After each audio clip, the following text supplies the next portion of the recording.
Tinkerchel. How do you say it? Tinkerchel. I always get it mixed up. Maybe I should just call you Michelle. That's easier for me. Anyway, I actually liked watching your video, even though I was like in between other parts. I like the piano part a lot. It'd be nice to see more of that too. Anyway, what I have to say about it is, first of all, I really liked the tempo of your piece. It was really steady. Like you could tell exactly when the next beats were coming up. You could feel the pulse and the rhythm in it.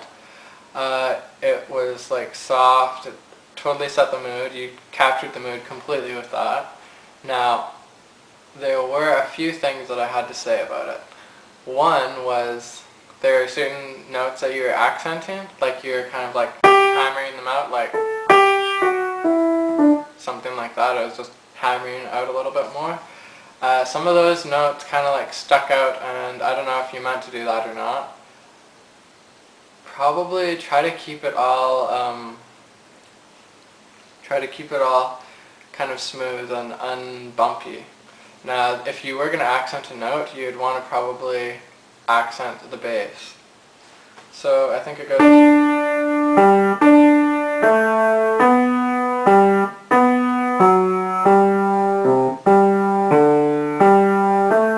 something like that. So what you'd probably want to do is make the bass sound make the bass sound a bit heavier than the right hand. So it'd be like,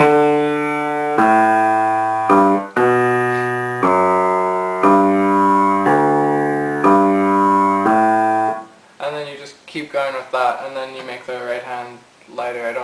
I've never even played the song, so I think it goes like,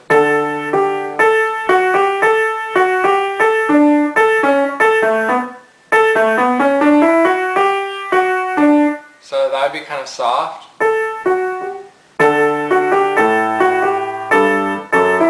Yeah, as you can see, I don't know what I'm doing. I'm just kind of trying to think of how it sounds and make it up. But try to make the right hand softer than the left hand. So what you're going to have to do is think of two different hands almost. So this one's heavy and this one's light. So it's like you feel like this, sort of. And dun, dun, and this is kind of like light and cheerful. Or also, since it's an older piece, you would be able to just reverse that. So you could make this soft and you could make this loud. So that'll add like a nice new touch to it. So actually, though, the way you played it was quite nice. I have to say, it was very musical, especially for being on a keyboard and everything.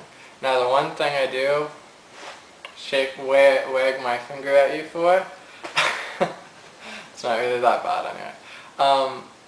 One thing you probably are doing is, I bet in your head you know exactly how you want it to sound, but then when you try to put it into the piano, it's not coming out that right way. So somewhere from in your brain to when it goes to your fingers, along the way, then it's not quite working. Like it's not coming out the way you want it to. So what you need to do, that is called a skill called technique. So technique is basically linking your hands to your brain at exactly what you want in your head comes out exactly in your fingers. And if it doesn't, then all it means is you need a bit better technique. So probably what I would suggest is some scales, and try doing different touches. Like try doing your scales in like forte, so you could play them loud. Then you could play them like piano, so soft. And then you could play them like going from soft to loud, so you're getting a nice touch there, plus you're getting like a mechanical, plus you're getting the whole dynamic range too. So work on scales, and chords would probably be good too. Now I noticed like your finger tucks, when you're trying to do like the passage work in when it goes like da da da da da da da da da da, and it's like gets a bit more scaly, that's when the piece started to suffer a little bit. So really what you need to do there is your tucks are kind of like collapsed almost when I was watching it. So here we go. So think of it like this. You were coming down like this, so let's find a spot.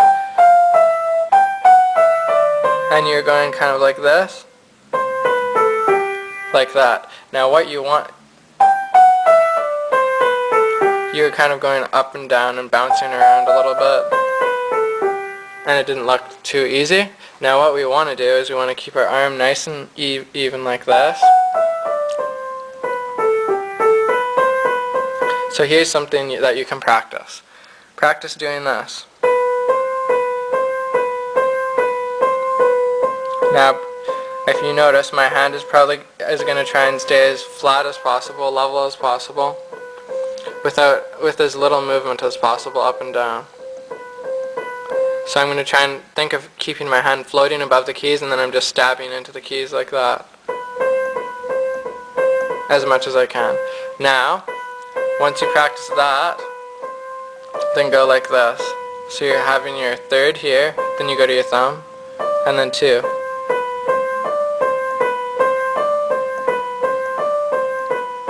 So practice that with both fingers. I mean both hands. Both hands. And then, after you finish that, then start maybe like here, and then do this. What you're going to do is hold down these 2 notes with these 2 fingers. Curve your fingers, and now without moving where your hand is, like you can't move it at all. You've got to hit your thumb down here, and then now you can see how I just leave enough space so that it can just slide under while I keep my fingers curved. Now that looks easy, but it's actually harder than it looks. So we just want to do it nice and slow. And what this does is it stretches out your thumb so it can pass under easier. And then later on you can even add 3 fingers, and then you can go like this.